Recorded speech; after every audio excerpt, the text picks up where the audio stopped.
उडाणे येथे पुण्यश्लोक राजमाता अहिल्यादेवी होळकर यांच्या जयंतीनिमित्त एनसीएमसी कार्ड वाटप व गुणवंत विद्यार्थी सत्कार कार्यक्रम संपन्न। धुळे तालुक्यातील उडाणे येथील माजी उपसरपंच विजय शिंदे यांच्या वतीने पुण्यश्लोक राजमाता अहिल्याबाई होळकर यांच्या जयंतीनिमित्त जयंतीचे औचित्य साधून 301व्या जयंतीनिमित्त या ठिकाणी उडाणे गावात येथील ग्रामस्थांना एनसीएमसी कार्ड वाटप यासह 10वीत चांगल्या गुणांनी उत्तीर्ण झालेल्या विद्यार्थ्यांचा गौरव करण्यात आला। तर कार्यक्रमाच्या सुरुवातीला पुण्यश्लोक राजमाता अहिल्यादेवी होळकर श्री छत्रपती शिवाजी महाराज यांच्या पुतळ्यास पुष्पहार अर्पण करून अभिवादन करण्यात आले। तर दीप प्रज्वलन करून कार्यक्रमास सुरुवात करण्यात आली। कार्यक्रमाप्रसंगी या ठिकाणी धुळे ग्रामीण आमदार राम बदाने, आयोजक तथा उपसरपंच विजय शिंदे, देवेंद्र पाटील, नाना कदम, विठोबा मास्तर, कैलास गर्दे, संतोष वाघ, तुळशीराम अहिरे, कुणाल शिंदे, प्रवीण भाऊसाहेब, मनोज गवते, कैलास पाटील, किरण थोरात, देवीदास हाके, छोटू मासोडे, बटू बागुल, अक्षय आयनोर, नानाभाऊ शंकर, गमन शिंदे, श्रीराम मासोडे, देवीदास हाके, बुरादादा गोताने, जगन शिंदे, सुभाष हाके आदी सर्व पदाधिकारी यांच्या उपस्थितीत या ठिकाणी कार्यक्रम पार पडला। तर उडाणे येथे गाव दर्जा अथवा कमान उभारण्यात यावी अशी मागणी कार्यक्रम आयोजक विजय शिंदे यांनी केली। तसेच पुण्यश्लोक अहिल्यादेवी होळकर यांचे मंदिर लवकरात लवकर स्थापना करण्यात येणार असल्याचे देखील या ठिकाणी धुळे ग्रामीणचे आमदार राम बदाने यांनी सांगितले। तर विद्यार्थ्यांना अभ्यासिका, स्पर्धकांसाठी ग्राउंड, सभागृह यासह विविध विकास कामे उडाणे गावात केली जातील असे देखील आश्वासित केले। तर या कार्यक्रमाप्रसंगी मोठ्या संख्येने महिला, पुरुष वर्ग, ग्रामस्थ उपस्थित होते।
की दादा पदावर आहेत तर दादांनी आमची छोटे मोठे कामं करून द्यावे।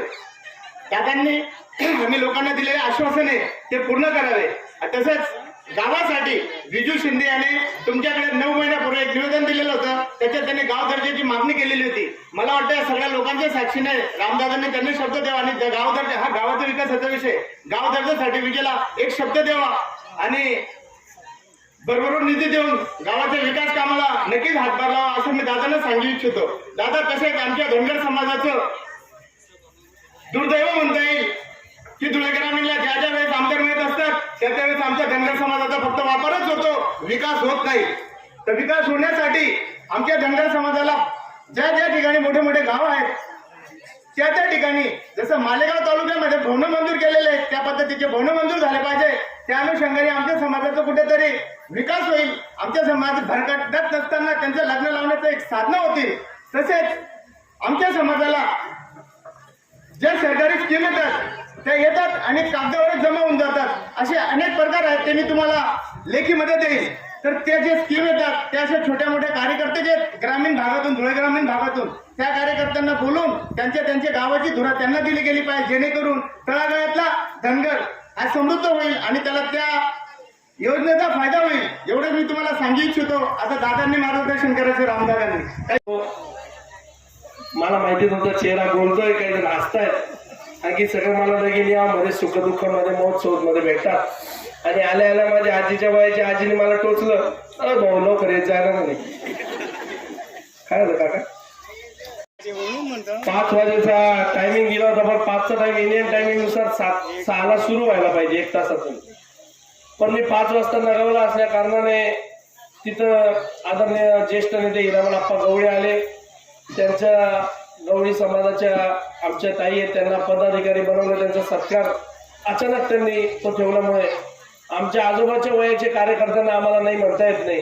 पण ते तिथं आल्याच्या नंतर तिथून मला सायन्याला ट्रान्सफॉर्मरचं उद्घाटन होतं, तिथं ट्रान्सफॉर्मर बसवला.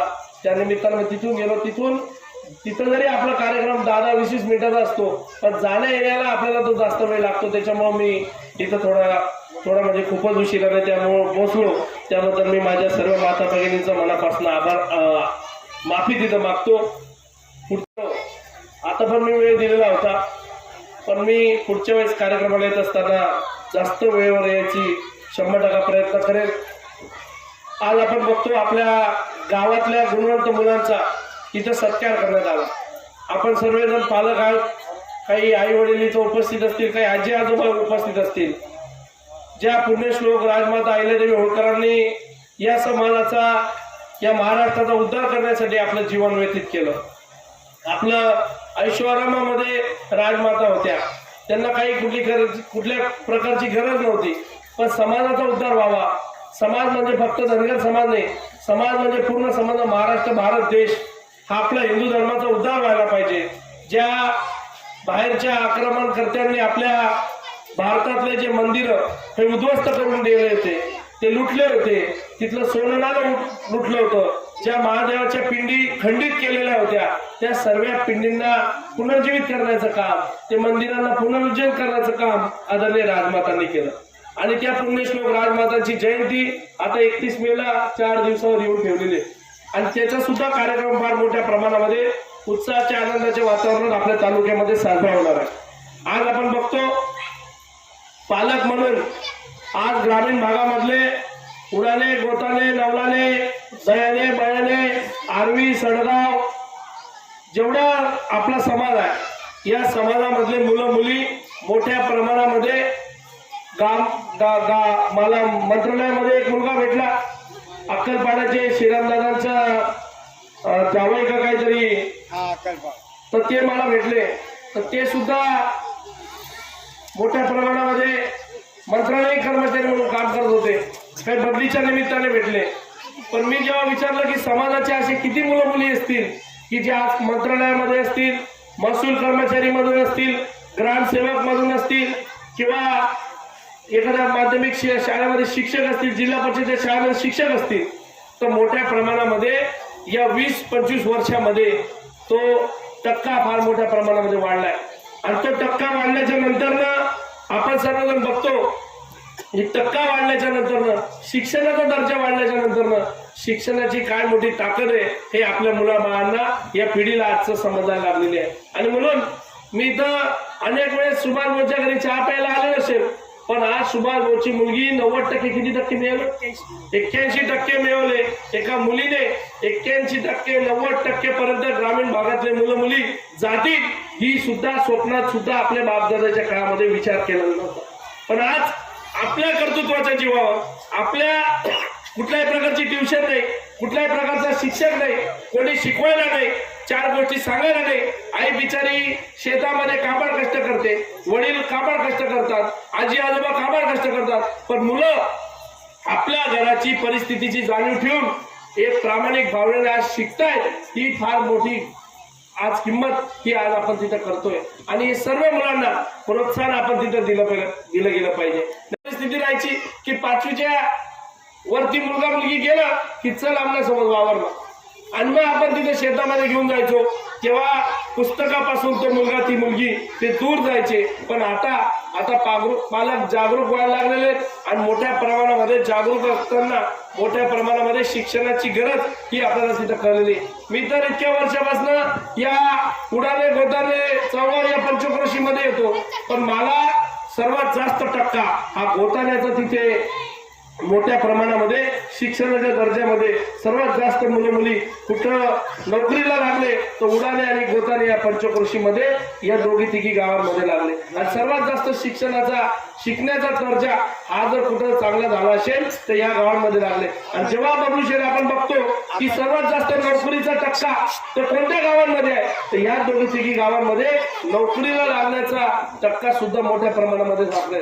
कारण की आई वडील गावात राहतात, मुलं नोकरी व्यवसायाला बाहेर राहतात. पण कुठंतरी गावाच्या सुखदुःखाच्या निमित्ताने जेव्हा माझी या 10-15 वर्षामध्ये भेटी झाल्या तेव्हा आपल्याला कळलं की या गावातले लोक एवढ्या मोठ्या प्रमाणामध्ये शिक्षण घेऊन अतिशय चांगल्या पदावर काम करतात. त्याच्यामुळे या धकाधकीच्या जीवनामध्ये, या स्पर्धेच्या युगामध्ये, हे स्पर्धेचं युग आहे. इथं कोणी घरी बसून सांगायला येत नाही, घरी बसून द्यायला येत नाही. इथं लढाई करावी लागते. ज्याच्या त्याच्या जीवनामध्ये संघर्ष आहे. एक जण आमदार खासदार होऊ शकतो, सर्व आमदार खासदार होणार नाही, सर्व सरपंच होणार नाही. पण राजकारणाच्या व्यतिरिक्त एखाद्याची व्यक्तिगत जीवनाशी लढाई असते. अनेक प्रकारच्या अडीअडचणी असतात, घरातली परिस्थिती असते. ही सर्व परिस्थिती हाताळून आपल्या लोकांना हे उभं राहावं लागतं. आणि त्याच्यासाठी या सर्व मायमावल्या इथं काम करतात. आमचा गुरदरचा संतोष आप्पा आहे. आता आप्पा माझ्या जास्त संपर्कात राहत नाही, पण जेव्हा आप्पाला विचारायचो तर आप्पा त्याची बायको घेऊन धुळ्यात राहायचे.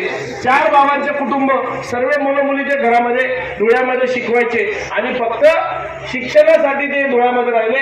जसे मुलं 10वी 12वी चांगले पासआउट झाले, जसे शिक्षणाला पाठवून दिले, घरातनं धुळ्यातलं घरमालाच्या बघतो की फक्त शिक्षणासाठी, त्यांच्या मुलाबाळांसाठी, कष्ट करण्यासाठी ते धुळ्याला येतात किंवा इथून अपडाऊन करतील. आता मी सकाळी 9-10च्या टायमाला जर आलो तर अनेक अशा रिक्षा मला दिसतात की धुळ्याला शिकायला जातात. पण आपण आपल्या मुलाबाळांचा ते गोष्टी चेक केल्या पाहिजे की आपण जिथं पाठवतोय तेवढा शिक्षणाचा टक्का तिथं चांगला आहे का, हा सुद्धा आता आजच्या काळामध्ये, जे जुन्या काळामध्ये ग्रामीण भागामधले मुलं मुली शिकले. आपण आता धुळ्याची शहराची ओढ प्रत्येकाला असते, पण आपण धुळ्यामध्ये शिकवतो. पण धुळ्यामध्ये सुद्धा तो टक्का शिक्षणाचा चांगला राहिला आहे का, तो दर्जा चांगला राहिला आहे का, हा सुद्धा तपासायचा भाग आहे. आज आपल्या मोठ्या प्रमाणामध्ये हा कार्यक्रम घेतला. आता येणाऱ्या काळामध्ये माझ्या माध्यमातून मी 150 खेड्यांचं मला काम आहे. तुमच्या सर्वांचा आशीर्वाद मला भेटलेला आहे. मग मला सुद्धा अनेक लोक, अनेक मुलं मुली भेटतात की आमच्या गावामध्ये जे मुलं मुली असे निरंतर घडले पाहिजे, याच्यासाठी चांगले अभ्यासिका पाहिजे का नाही, चांगले अभ्यासिका पाहिजे. प्रत्येक इलेक्शन आलं का फक्त इलेक्शन पुरता राजकारण्यांना कोणीतरी काहीतरी काम सांगतं. पण मी 5 वर्ष काम करत असताना मला वेगळं उदाहरण या तालुक्यामध्ये सेट करायचंय. त्याच्यामध्ये माझ्या तालुक्यातले मुलं मुली हे 5 वर्ष त्यांनी रामबदानाला काहीतरी सांगताना मला ते दिसले पाहिजे. नुसतं इलेक्शनला रामबदाने त्यांना काहीतरी देईल ही भावना त्यांच्यामध्ये नसली पाहिजे. जेव्हाही आला तेव्हा त्यांना सांगता आलं पाहिजे. आज माझ्या माध्यमातून मी 10-15 लाखाची बरीमाटी अभ्यासिका न मागता 40-50 लाखाच्या अभ्यासिका या तालुक्यामध्ये बांधल्या गेल्या पाहिजे. याच्यासाठी मी प्रयत्न करतोय. शेवटी माझा निधी वर्षातला 5 कोटी रुपये राहतो. त्या 5 कोटी रुपयामध्ये मला माहिती की 150 खेड्यांच्या एका साथ होऊ शकत नाही. पण माझ्या परीने माझ्या हातपाय जेवढे मारले जातील त्याच्या प्रमाणे जेवढ्या गावांना माझ्याकडनं अभ्यासिका चांगल्या प्रकारे होतील किंवा छोटं ग्राउंड झालं, एखादी गावठाण जागा आहे तिला लेवलिंग करायची, तिला छोटंसं कंपाऊंड करायचं आणि रनिंग करताना जे मुलं रस्ता धरून रनिंग करतात, भरतीची प्रॅक्टिस करतात, त्यांना एक छोटंसं 1-2 एकरचं ग्राउंड झालं पाहिजे, त्याला लेवलिंग केली पाहिजे आणि त्याला कंपाऊंड करून तिथं रनिंग तिथं करता आलं पाहिजे, गोळा फेक करता आली पाहिजे. धुळ्याला गेलो तर आपण बघतो 1,000 रुपयाची 2,000 रुपयाची रूम करावं लागते भाड्याने. अभ्यास करायला गेला तर 1,000 रुपयाचा मेसचा डबा असतो 3,000 रुपये आणि 1,000 रुपये वरती 3-4 रुपये खर्च असतो. असं 4-5 हजार रुपये आज धुळ्यात म्हणजे ग्रामीण भागातले मुलं जर धुळ्यात राहायला गेले तर त्यांना हा खर्च आहे. पण हा खर्च त्यांचा शून्य करायचा असेल तर त्यांच्या 5-10 किलोमीटरच्या हाकेच्या अंतरावर मोठमोठ्या अशा लायब्ररीज उभ्या राहायला पाहिजे. त्या मी माझ्या माध्यमातून 100% करणार आहे. मी संकल्प केलाय तर मी 100% तो तडीस नेतो. आणि जर नसलेल वरतून मला मदत भेटली तर मी माझ्या स्वनिधीतनं मी तिथं उभ्या करणार आहे. आणि तुम्हाला सांगतो त्याची सुरुवात देखील तिथं झालेली आहे. आम्ही वणी गावाला 50 लाख रुपयाची लायब्ररी दिली. नाना 50 लाख रुपयाची दिली. तुमच्या उडाल्या गोताला पण देणार आहे, पण मला इथं 2-3 कोटीची द्यायची म्हणून मी थांबलेलो. जर जास्त मोठी भेटली तर कोण तुमच्या 100-200 मुलं मुली हे तुमच्या गावातच तिथं अभ्यास करू शकता. मुलांचं शिक्षण वेगळं, मुलीचं शिक्षण वेगळं. की असं नाही एखाद्या मुलीच्या आईला काळजी वाटते की माझी मुलगी घरातून बाहेर गेली अभ्यासाचं नाव करून, तर ती कुठे गेली असेल, तर तिथे सीसीटीव्ही कॅमेरे असले पाहिजे, तिथं त्यांना मुलींना बैठक व्यवस्था वेगवेगळी असली पाहिजे, तिथं चांगल्या प्रकारची सुविधा असली पाहिजे. म्हणजे आईची काळजी ही शून्य करण्याचं काम आम्ही त्या निमित्तानं तिथं करणार आहोत. निवडून आलेलं आहे. माझ्या नशिबात कर्मधर्मात असेल तर 100% याच 5 वर्षामध्ये तुम्हाला या लायब्ररी धन्यवाद आणि याच 5 वर्षामध्ये हे मी तालुक्यामधल्या जे गटगणांचे गाव आहेत अजूनपर्यंत महाराष्ट्रात कुठेच झालं नाही, पण मला पुण्यश्लोक राजमाता अहिल्यादेवीचा आशीर्वाद भेटला तर 100% धुळे तालुक्यापासून सुरुवात होईल. महाराष्ट्रामध्ये नाही अशा लायब्ररी या धुळे तालुक्यामध्ये असल्या पाहिजे, जेणेकरून माझ्या सर्व या मुलींना, हे ग्रामीण भागातल्या मुलींना स्वतःच्या पायावर उभं राहण्यासाठी, स्वतःच्या पायावर सक्षम करण्यासाठी, स्वतःच्या पायावर अभ्यास करून नोकरी लागण्यासाठी या लायब्ररी तिथं अभ्यासिका कामात येतील. आणि त्या करण्याचं काम माझ्या हातून परमेश्वर करू अशा प्रकारची विनंती करतो. आज या तालुक्याच्या मध्ये अनेक प्रकारच्या अडीअडचणी आहेत. तरुणांच्या अडीअडचणी आहेत, ज्येष्ठ लोकांच्या अडीअडचणी आहेत. आपल्या गावातनं जम्बो कॅनल जातो, त्या जम्बो कॅनलवर अनेक लोकांना काही पादचारी मार्ग असतील, काही पूल असतील छोटे छोटे, हे मागच्या काळामध्ये मागणी माझ्यापर्यंत आली होती, त्याच्यामध्ये एक मंजूर झाला, एकचं काम आता प्रस्तावित आहे. आदरणीय नाना शंकर पाटील यांच्या शेताजवळ आपल्याला तो मार्ग करायचा आहे. मी अधिकाऱ्यांना विनंती केली होती की बसून काही मार्ग करून द्या. काही केलं का त्यांनी बसून मला माहित नाही. आले होते का ते? आले नाही. एकाच्या घराजवळ एकाच्या शेताजवळ केला आणि एकाच्या शेताजवळ राहिलाय, पण नाना शंकरांच्या घराजवळ सर्वे करायला लावला आणि तो माणूस बऱ्याच ठिकाणी सर्वे करून तिथे गेला. पण काही का असेल, कोणाचं काम असेल, कोणाच्या शेताजवळ झालायचं आता मंजूर नाही, नाव सांगा आता कोणाच्या शेताजवळ, आणि अजून कोणाची मागणी असेल ते पण तुम्ही सांगा. इथं मला इथं मानधर डीपी बंद अवस्थेत आहे, कारण की 11 केवीची लाईट देणारे पोल बाकीचे आहेत. तरी कपाशी लागवड सुरू असल्यामुळे त्याला उद्याच्या उद्या डीपी सुरू करण्यासाठी निवेदन आलेलं आहे. तर मी ती सुद्धा डीपी चालू करण्यासाठी सांगतो. या तालुक्यामध्ये तुमच्या सर्वांच्या आशीर्वादाने मी 71 डीपी आता या तालुक्यामध्ये चालू झालेल्या आहेत नवीन. म्हणजे मागचं मी काही काढत नाही की 10 महिन्यामध्ये मी 71 आणू शकलो, कोणी किती आणल्या तर आपण, तुम्ही मला जर सांगणार चॅलेंज लावून शोधा तर आपण चॅलेंज लावून शोधायला पण तयार आहोत. पण 71 डीपी आता तालुक्याला प्राप्त झालेल्या आहेत, मंजूर पण झालेल्या आहेत, लावायला पण सुरू झालेल्या आहेत आणि त्याचंच काम रोज चालू होणार आहे. म्हणजे तुम्हाला मोजून दाखवेल, नुसता हवेत लागलं नाही, पिठा मास्तर मोजून दाखवेल आणि अजून लागेल जेवढ्या डिप्या लागतील. माझ्या मंदिरचं काम होईल नाही, माझ्या घरी करसून मंदिरचं काम 100% करतो. मला हे म्हणणं आहे की तुम्हाला मंदिर लागेल. तुम्हाला सांगतो, अहिल्यादेवी होळकरांचं मंदिर अनेक ठिकाणी स्मारक झाले असतील, स्मारक झाले, पुतळे झाले, मंदिर कुठं नाही. देवीचं मंदिर, देवीने अनेक मंदिर बांधले, पण देवीचं मंदिर कुठं नाही. पण ते देवीचं मंदिर तुम्ही आम्हाला जागा उपलब्ध करून द्या. या उडाने गोताने पंचक्रोशीमध्ये एक चांगलं पर्यटक स्थळ लोकांना पायी तिथपर्यंत जाता आलं पाहिजे. जी 31 मे आपण साजरी करतो, ती 31 मे देवीच्या मंदिरापर्यंत आपल्याला चालत जाता आलं पाहिजे. तुम्ही नाही दिलं वावर तर मला येणंच पडली का बरं. आणि जर तुम्ही दिलं तर अति आनंद असेल. तुम्ही नवीन नाव लावू यांच्या स्मरणार्थ ही जागा देण्यात आली, जागा नाही दिली गावठांची तर मग मला देणंच पडली का बरं. आणि मी तुम्हाला सांगतो, या सर्व निमित्ताने आज 31 मेची 2-3 दिवस आपण राहिले, पण परत आपली काही जयंतीच्या निमित्ताने भेट होणार नाही. पण त्या माझ्या सर्व दागिने ज्यांनी सर्वांनी आम्हाला तिथं ताकद दिली, मदत केली, यांच्यासाठी मी येणाऱ्या काळामध्ये काम करणार. ज्या आमच्या महिलांनी दिवस रात्र, आता तुम्हाला सांगतो, गोधन आपल्याकडे फार मोठ्या प्रमाणामध्ये, पशुधन आपल्याकडे मोठ्या प्रमाणामध्ये आहे. प्रत्येकाच्या घरामध्ये एक गाई 2-3 म्हशी अशा प्रकारचं पशुधन आहे, पण याला कशी चालना मिळेल याच्या माध्यमातून कुठं मदत होईल. गोट फार्मिंग आपल्याला मोठ्या प्रमाणामध्ये करता येणार आहे, त्याच्यासाठी सुद्धा मदत आम्ही येणाऱ्या काळामध्ये करणार आहोत आणि स्पेसिफिक समाजासाठीच आम्ही ते मोठ्या प्रमाणामध्ये राबवणार आहोत. तुम्हाला सर्वांना ओपन ऍक्सेस देऊ, जेवढे लोक ते मागतील त्याच्यासाठी आम्ही तिथं अर्ज स्वीकारणार आहोत आणि त्याचा सुद्धा मदत तिथं येणाऱ्या काळामध्ये करणार आहोत. मागच्या काळामध्ये आम्ही सर्वे केला आणि सर्वे करून घरोघरी लोक पाठवले. याच्यासाठी सर्वे केला होता की ज्याच्यासाठी तुमच्या गावात झाला का नाही झाला नाही भाऊ, रेशन कार्डचा सर्वे. ज्या लोकांचं नाव ऐकल्या नेमन विषय, ज्या लोकांचं नाव आता आमच्या नवीन भगिनी ज्या घरामध्ये नवीन लग्न करून येतात आणि डायरेक्ट डिलिव्हरीच्या दिवशी आपल्याला आठवण येते की आपल्याला योजनेमध्ये ही डिलिव्हरी मोफत होणार आणि मग आपण जोईतच माणसं की आई ऑनलाईन केली रेशन कार्ड ऑनलाईन नाव टाकली द्या, नवीन उनी 2 वरीस होईल 1 वरीस होईल तरी तुम्ही देता खरं. आणि मग डिलिव्हरीच्या वेळेस तुम्ही सर्वजण जागे होतात की आमचं रेशन कार्ड मध्ये ऑनलाईन नाव तिथं टाका.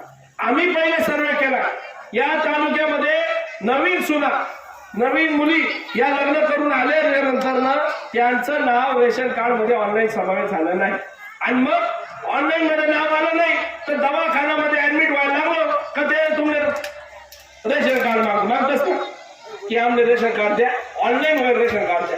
आणि मग जर इमर्जन्सी राहिली मग पैसा जास्त लागतो, मग तुम्ही काय लिखी देतस की आम्हाला जर ती कोणतं रेशन कार्ड असतं तुमचं पिवळं नाही भेटलं चालेल, आम्ही लिखी देतच की आम्ही धान्य नको, पांढरं कधी देतच नाही तर पांढरं रेशन कार्ड घेऊन घेतात आणि रातोरात ते कार्ड आणतात आणि मग त्या बिचाऱ्या महिलेचा उपचार तिथं होतो.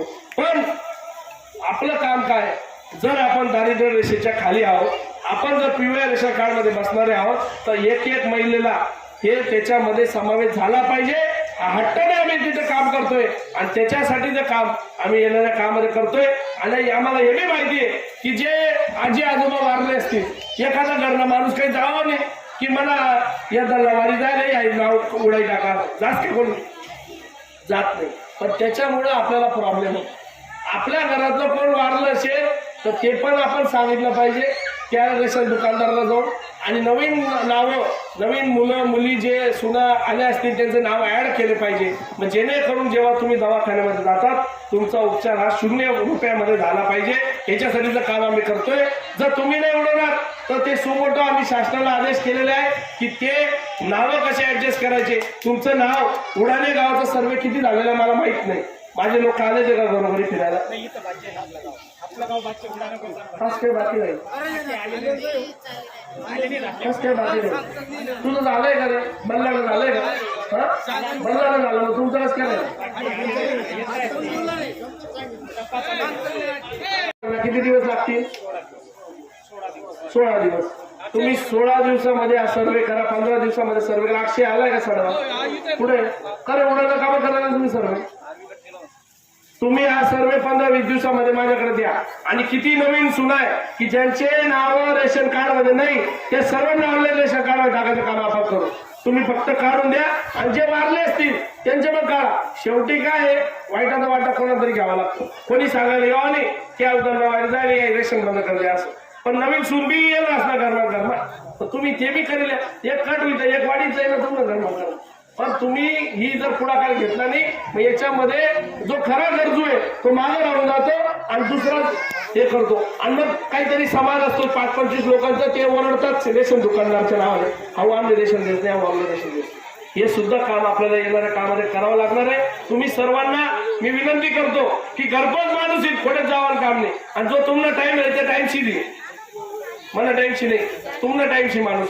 जेव्हा तुम्ही संध्याकाळी शेतामधून घरी येतात त्यावेळेस तो सर्वे करायला येईल. रोज 50 घरं केले, 50च घरं केले, जास्त नाही करत. रोज 50 घरं केले तरी 15-20 दिवसामध्ये हे काम होऊन जातं आणि तो सर्वे झाल्याच्या नंतर परत एक कार्यक्रम येईल आणि मला हातवरी तुमच्यासाठी जे लोक राहिले होते त्यांना कोटा वाटप करायला मी स्वतः माझ्या हातून येईल आणि तो कोटा सुद्धा वाटप करून देईल. ज्या लोकांना रेशन कार्ड ऑनलाईन मध्ये जायचं असेल त्यांनी आमच्या लोकांशी संपर्क करा. माझ्याकडे धनराज भाऊ बल्लाने आणि अक्षय पाटील सडगाव असे 2 जण आहेत. ते फक्त तुमच्या गावासाठी फिरतील. उन्हाने होता नाही तुमचा होता नाही वाटली सर तुम्ही काय करून राहिले? 1-1 किलोमीटर 1-1 मंजूर झालेलं आहे. तर तुम्ही मला जर सांगितलं तर कुठलंही 1 किलोमीटर मला तुम्ही सांगा जो जास्त खराब आहे आणि सर्व गावाची मागणी आहे या महिलांना शेतात जायला पावसाळ्यात अडचण होते, तो तुम्हाला अतिशय चांगल्या दर्जेदार प्रमाणातील कोणता नाही तुम्ही जर 10 टाकलेले ते 10 महिने एकच सांगा. पहिले एकच मी टप्पा कोणतं नाव आहे? 2 नाही एकच आहे. 500-500 मीटरचे आहेत का दोन्ही? हा 500-500 मीटर ना कोणता आहे? असं तेच राहिले आहेत का? आहे भरपूर. तो डायरेक्ट 50% कमी करून दिलेला आहे. नाही तर इथला तुम्ही जिथला होता तिथला वादळ तुम्ही सगळ्यात असता. पण हे बी महत्वाचं आहे ना. हे रुसले तर मग आम्ही कुठे जाणार? हे महत्वाचे आहे ना. आणि म्हणून तुमची अजून काही मागणी असेल महिलांची तुम्ही आम्हाला सांगा. काही महिला शौचालय असतील तुम्हाला उघड्यावर जावं लागत असेल, काही महिलांचं शौचालय असेल तुम्ही शौचालय सांगा. ती शौचालयाची व्यवस्था सुद्धा करून देऊ. सार्वजनिक शौचालय किती गावामध्ये? सार्वजनिक शौचालय किती गावामध्ये? शुभेच्छा देतो. काही अडचणी टिंकिंगला टाइम शे तुम्ही असं काय करतो? 20 लाख सांगितलं होते तिथला. मग तुम्ही हे संतोष भाऊ तुम्ही दर्जा सांगतायत मला म्हणणे, पण मला 150 खेडे 5 कोटी रुपयामध्ये मला अभ्यासिका पण बांधायचे, व्यायामशाळा पण बांधायचे, मुलांना तरुण मुलांना कंपाऊंड पण बांधायचे आहे. आणि त्याला मग तुम्ही आता तुमच्या गावाला 20 लाख दिले, 1 वर्ष बी झालेलं नाही. त्याचं पत्र दिलेलं आहे, अजून काही मागायला आले नाही तुम्ही. पण मी सांगितलंय जेवढे कमी पडतील तेवढे देऊन 20 लाख सोबत देऊ. हो ना. मग मी तुम्हाला सांगितले म्हणून लगेच ते संतोष भाऊचं जे आश्वासन आहे. आणि तुम्ही जे म्हणले की मी या छोट्या मोठ्या कार्यकर्त्यांमुळे मोठा आलो, मी तुम्हाला सांगतो संतोष भाऊ एक कार्यकर्ता माझ्यासाठी हिरा आहे. आणि हा छोटा नाही माझ्यासाठी, हा मोठाच कार्यकर्ता आहे. एक तरुण बोलणं माझ्यासाठी महत्वाचं आहे. माझ्यासाठी एक माणसाने जीवाचं रान केलं, जीवाची दिवस केलेले, दिवसाचं रात्र केलेले. आणि म्हणून ही सगळ्यांची किंमत माझ्या मनामध्ये अनमोल आहे. यांनी सर्वांनी शब्द दिला, मी कोणता शब्द टाळत नाही. फक्त तेच मी माझी परिस्थिती माहिती आहे की एकदम 150 खेडे मागायला माझ्या मागे लागलेत. मग आपल्याला टप्प्याटप्प्यामध्ये मग 2.5 वर्ष मी आमदार होतो ना, आम्ही सत्ता जे सांगायचे भेटेल असं विषय बरोबर आहे ना. पण त्या 2.5 वर्षानंतर आता आपल्याला थोडीशी आर्थिक बाजू राज्याची सांभाळून आपल्याला काम करावं लागतंय. तुम्ही दर्जाचा विषय मांडला, दर्जाचा विषय सुद्धा आपण लवकरात लवकर मार्गी लावू. या गावाचा जो मेन दर्जा आहे तो आहे का इकडनं स्मशानभूमीचा कमान बी भेटलं तर 100% करून देऊ. विजूदादा तुमची मागणी आहे. मागच्या वेळी मी गावात आलो तेव्हा तुम्ही मला दर्जा सांगितला होता. तुम्हाला दर्जा आपण कमान देऊ ते पण देऊ. पण आता पहिले 20 लाख रुपये जे गावाचे तुम्ही विठ्ठल मंदिरासाठी मागितले तेवढं करून घ्या. पुढच्या टप्प्यामध्ये तुम्हाला लगेच आम्ही दर्जा मंजूर करून देऊ. म्हणजे येणाऱ्या जाणाऱ्यामध्ये गावाची शान पण राहिली पाहिजे, अनमान शान दर्जा म्हणून तिथं राहिला पाहिजे. याच्यासाठी सांगतो. मग गाव अजून दर्जा नाही, ज्याच्या त्याच्या गावच्या लाईन परिस्थिती असते. आमच्या गावात अजून दर्जा नाही. स्मशानभूमी बी नव्हती, पण आता आम्ही स्मशानभूमी केली. म्हणून तुम्हाला सांगतो की ज्याच्या त्याच्या मानसिकतेवर असतं.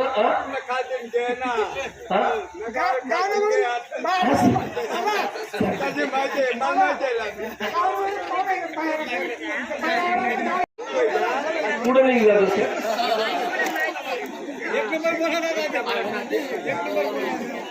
एवढंच बोलतो. व माझ्या सर्व महिलांची परत एकदा माफी मागतो. आणि एक विषय तुम्ही एक चांगला सांगितला की तुमच्या आपल्या सगळ्या लग्न सराईमध्ये आम्ही पण येतो. उन्हाचे दिवस असतात, चांगल्या प्रकारचे मंगल कार्यालय झाले पाहिजे गावामध्ये.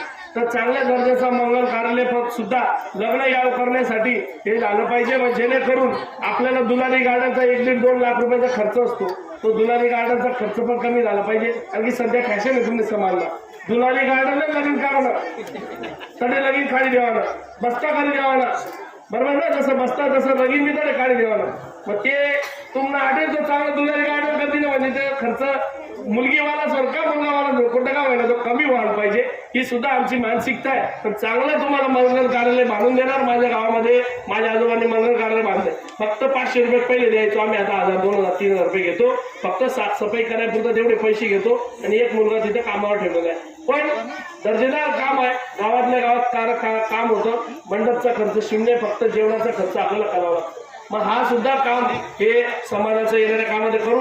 गावठाण जमीन तुम्ही जेवढी उपलब्ध करून देणार त्याच्यामध्ये आपण येणाऱ्या कामामध्ये कामं टप्प्याटप्प्याने या सर्व समाजाच्या गावांना करायचं मानसिकता करतो व तुम्हाला अतिशय चांगले दर्जेदार मंगल कार्यालय सुद्धा या गावांमध्ये बांधून देऊ अशा प्रकारची शब्द मी तुम्हाला या निमित्ताने देतो व मला या कार्यक्रमाला